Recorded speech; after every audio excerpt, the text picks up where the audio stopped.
ఉప ఎన్నికల ప్రచారం క్లైమాక్స్కి చేరుకుంది. సో మనతో పాటు కేంద్ర మంత్రి కిషన్ రెడ్డి సార్ ఉన్నారు. మాట్లాడదాం వాళ్ళ ప్రచారం ఎట్లా సాగుతుంది, పబ్లిక్ నుంచి ఎట్లా రెస్పాన్స్ వస్తుంది అన్న విషయాలను. సార్ మొత్తానికి చివరి అంకానికి చేరుకుంది ప్రచారం. సో ఎట్లా నడుస్తుంది, పబ్లిక్ నుంచి ఎట్లా ఉంది టాక్? ప్రజల నుంచి మంచి స్పందన ఉంది. ఈరోజు ఒకటే నేను ఉదాహరణ చెప్తాను. భారతీయ జనతా పార్టీ జూబ్లీహిల్స్లో చొచ్చుకోపోతుందని చెప్పడానికి ముఖ్యమంత్రి గారు చేస్తున్నటువంటి ఆరోపణలే, లేకపోతే కేటీఆర్ మాట్లాడుతున్నటువంటి విషయాలు బట్టి మీరు అర్థం చేసుకోవచ్చు. మా పార్టీకి బలం లేకపోతే, మా ప్రచారం ఉధృతం కాకపోతే, ప్రజలలో మాకు సానుకూలత లేకపోతే వాళ్ళు ఎవరు మాట్లాడరు. మాట్లాడుతున్నది ప్రజలు, మాకు బలం పెరుగుతుంది కాబట్టి, మా ప్రచారం ముందుకెళ్తుంది కాబట్టి తట్టుకోలేక ఈరోజు తప్పుడు ఆరోపణలు, తప్పుడు ప్రచారం మా మీద, భారతీయ జనతా పార్టీ మీద, మా అభ్యర్థి మీద, మా పార్టీ మీద చేస్తూ ఉన్నారు. సార్ ఇప్పుడు మనం చూసుకుంటే అసలు బీజేపీ రేస్లోనే లేదనేసి చాలా వరకు సర్వేలు కావచ్చు, రాజకీయ విశ్లేషకులు కావచ్చు మాట్లాడుతున్నారు. అసలు రేస్లో లేదని ఎట్లా అంటారు? మీరేమో పబ్లిక్ నుంచి మంచి రెస్పాన్స్ ఉంది, ప్రచారం కూడా మేము ఆల్మోస్ట్ మంచిగా తల్లి, నువ్వు తిరిగి అడవచ్చు కదా. నువ్వు తిరిగి స్వతంత్రంగా నువ్వు పోతే తెలుస్తుంది కదా.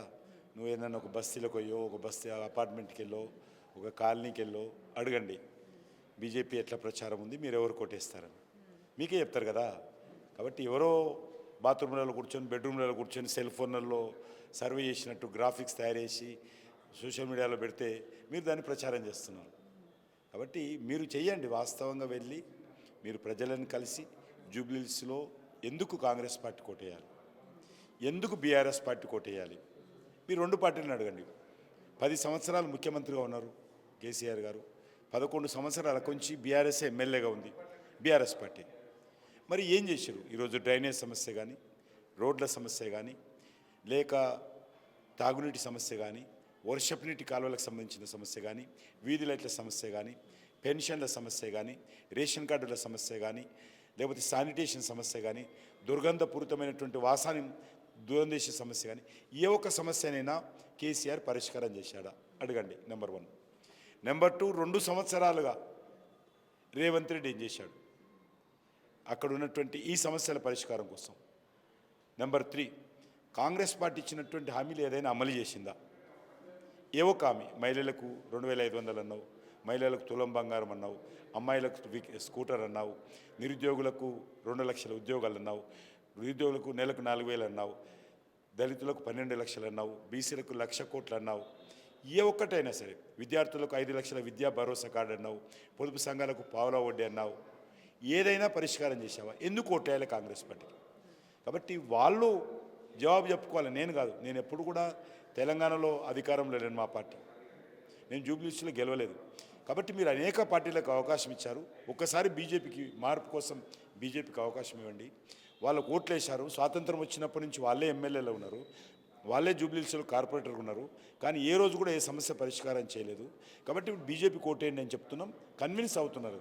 సార్ రాష్ట్ర అభివృద్ధి విషయంలో కావచ్చు, లేదంటే కేంద్రం నుంచి నిధులు ఫండ్స్ రిలీజ్ చేసే విషయంలో కావచ్చు, కిషన్ రెడ్డే అడ్డుకుంటున్నారని మీ పేరే ప్రస్తావనకు తీసుకొస్తున్నారు. మిమ్మల్ని టార్గెట్ చేస్తూ ఈరోజు బ్యానర్ ఐటమ్స్ అన్ని మెయిన్ స్ట్రీమ్ మీడియాలో రాశారు.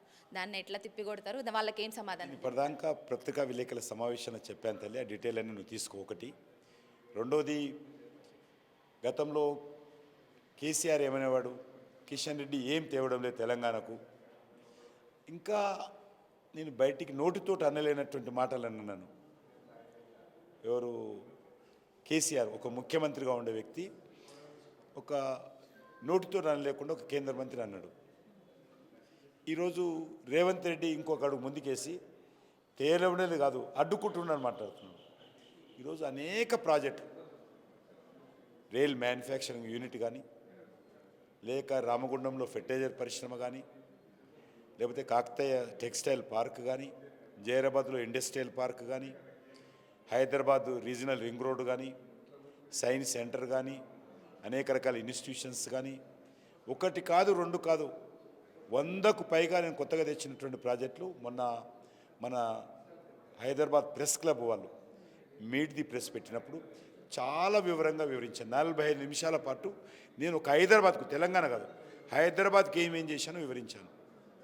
కాబట్టి వాస్తవాలు ఆ రకంగా ఉంటే వీళ్ళు ఏదో గాలి మాటలు మాట్లాడతారు, హెడ్డింగ్ల కోసం మాట్లాడతారు, బ్రేకింగ్ న్యూస్ల కోసం మాట్లాడతారు, హైలైట్స్ కోసం మాట్లాడతారు, బురద జల్లే ప్రయత్నం చేస్తారు, బట్టగాల్చి ముఖం మీద వేసే ప్రయత్నం చేస్తారు.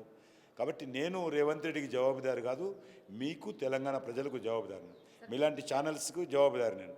కాబట్టి తప్పకుండా వివరాలన్నీ కూడా నేను మొన్న చెప్పాను, మీరు మొన్నటి జరిగినటువంటి వీడియో తీసుకుంటే తెలిసిపోతుంది. సార్, కాంగ్రెస్ వాళ్ళేమో బీఆర్ఎస్ బీజేపీ ఒకటనే చివరి అంకంలో భాగంగానే మీరు అభ్యర్థిని ప్రకటించారని అంటారు.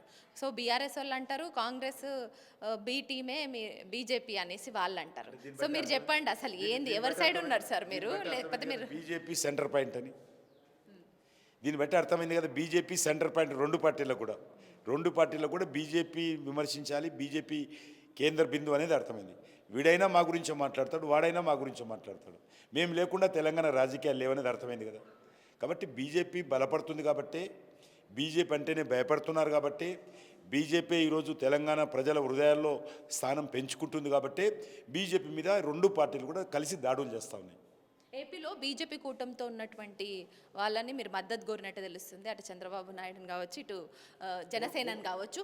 జనసేన కూడా మీకు మద్దతు తెలిపినట్టు తెలుస్తుంది. నిజంగా పవన్ కళ్యాణ్ పవర్ స్టార్ ఈ రోజు కానీ రేపు కానీ ప్రచారానికి వచ్చేటువంటి అవకాశాలు ఏమైనా ఉన్నాయా? వాళ్ళ కార్యకర్తలందరూ తిరుగుతున్నారు, ఆయన అందరికి ఫోన్ చేసి చెప్పారు ఆయన కొద్దిగా హెల్త్ బాగలేదు, వచ్చేటువంటి అవకాశం లేదు. రెండవది ఎన్డీఏ భాగస్వామ్య పార్టీలమ్మ, మా ఎన్డీఏలో నమ్మకమైనటువంటి విశ్వసనీయమైనటువంటి మేము కలిసిమెలిసి పనిచేస్తున్నటువంటి పార్టీలు టీడీపీ కానీ, జనసేన కానీ, బీజేపీ కానీ. ఎక్కడ ఏ అవసరం ఉన్నా కూడా మేము మూడు పార్టీలు కలిసి పనిచేస్తాము. అదేవిధంగా ఈరోజు జూబ్లీహిల్స్లో కూడా మూడు పార్టీలు, తెలుగుదేశం పార్టీ, అదేవిధంగా జనసేన పార్టీ, భారతీయ జనతా పార్టీ కలిసి ప్రచారం చేస్తూ ఉన్నాయి. సో చివరిగా ఒక క్వశ్చన్ సార్. సో చివరి అంకానికి వచ్చింది కదా, సో మీ గెలుపోవటం మీద చెప్పాలంటే జూబ్లీహిల్స్ ప్రజలకు ఏం చెప్తారు, ఏంటి? నేను ఒకటే జూబ్లీహిల్స్ ప్రజలను కోరుతా ఉన్నాను, ఆలోచించి ఓటు వేయండి. ఈరోజు బీఆర్ఎస్ పార్టీ నేను 25 లక్షలు ఇస్తా, 25,000 ఇస్తాను ఒక పార్టీ, 30,000 ఇస్తాను ఒక పార్టీ. ఈరోజు రేట్లు పెంచేస్తున్నారు, అంగట్లో సరుకు కొన్నట్టుగా ఈరోజు జూబ్లీహిల్స్ ప్రజలను భావిస్తూ ఉన్నారు. నేను ఒకటే కోరుతా ఉన్నాను, జూబ్లీహిల్స్ ప్రజలు కానీ, తెలంగాణ ప్రజలు కానీ చాలా చైతన్యమైనటువంటి ప్రజలు. ఒక్కరోజు వాళ్ళు ఇచ్చేటువంటి 30,000కో, 25,000కో, 20,000కో మన అమ్ముడు పోతే మన ఆత్మను అమ్ముకున్న వాళ్ళు అవుతాము. మనకు మిగిలేది 25,000 వస్తాయి, ఖర్చు అవుతాయి. డ్రైనేజ్ ఆ రకంగానే ఉంటుంది, గుంతలు పడ్డ రోడ్లు ఆ రకంగానే ఉంటుంది, మరి వర్షపు నీటి కాలువలు మన ఇండ్ల ముందే ఉంటాయి. అదేవిధంగా గతుకుల పడ్డ రోడ్లు, వెలగని వీధి లైట్లు, మరి చెట్లు లేనటువంటి పార్కులు, ట్రాఫిక్ జాము, దుర్గంధమైనటువంటి వాతావరణం ఉంటుంది తప్ప 20,000 ఉండవు, అవి ఖర్చు అయిపోతాయి. కాబట్టి ఇవన్నీ పోవాలి అంటే మీరు భారతీయ జనతా పార్టీని ఆదరించండి. జూబ్లీహిల్స్ ప్రజలు ఎన్నికల్లో మరి డబ్బులకు అమ్ముడేటువంటి వాళ్ళం కాదు, మనము జూబ్లీహిల్స్ పులిబిడ్డలుగా మీరందరూ నిరూపించాలని చెప్పి కోరుతా ఉన్నాను. బ్యాడ్ బ్రదర్స్ అన్న ఆరోపణ ఎట్లా కొట్టుపడేస్తారు? బ్యాడ్ బ్రదర్స్ నేను కాదు, బ్యాడ్ బ్రదరు ఆయన కేసీఆర్కు, రేవంత్ రెడ్డికే వర్తిస్తుంది. వాళ్ళు బ్యాడ్ బ్రదర్స్, బ్యాడ్ పరిపాలన, వారు బ్యాడ్ కుటుంబము. ఎందుకంటే కుటుంబ పరిపాలన చేస్తూ ఉన్నారు వాళ్ళు. అదేవిధంగా అవినీతికి పాల్పడుతూ ఉన్నారు. ఇద్దరు కూడా తెలంగాణను దోపిడీ చేశారు. ఇద్దరు కూడా ఎంఐఎం పార్టీని భుజానెత్తుకొని రాజకీయ పార్టీని నడుపుతూ ఉన్నారు. ఎంఐఎం ఓట్లు రావాలని కోరుకుంటున్నారు వాళ్ళు. ఆ ఓట్ల కోసం అనేక రకాల ఫీట్లు చేస్తూ ఉన్నారు. కాబట్టి వాళ్ళిద్దరు బ్యాడ్ బ్రదర్స్, నేను కాదు. నేను నిజమైన బ్రదర్ ఎవరికంటే తెలంగాణ ప్రజలందరికీ నిజమైనటువంటి బ్రదర్ నేను బ్యాడ్ బ్రదర్ని కాదు. నన్ను ఎవ్వరు కూడా తెలంగాణలో ఏ వ్యక్తి కూడా నన్ను బ్యాడ్ బ్రదర్గా ఎవరు కూడా ఊహించరు, ఎవరు భావించరు. Thank you so much. Thank you. So మొత్తానికి ఓట్ల కోసం ఫీట్లు వేసే వాళ్ళని కాకుండా ఓట్ అనేది మనకు రాజ్యాంగం కల్పించినటువంటి హక్కు. నిజంగా మనసు మీద చెయ్యేసుకొని ఆలోచన చేసి మనం నాయకుడిని ఎంచుకోవాలన్న ఒక మంచి మెసేజ్ని అయితే కిషన్ రెడ్డి సార్ పాస్ చేస్తున్నారు. కెమెరా పర్సన్ వీరేంద్రతో హరిత, తెలంగాణ ఫోకస్.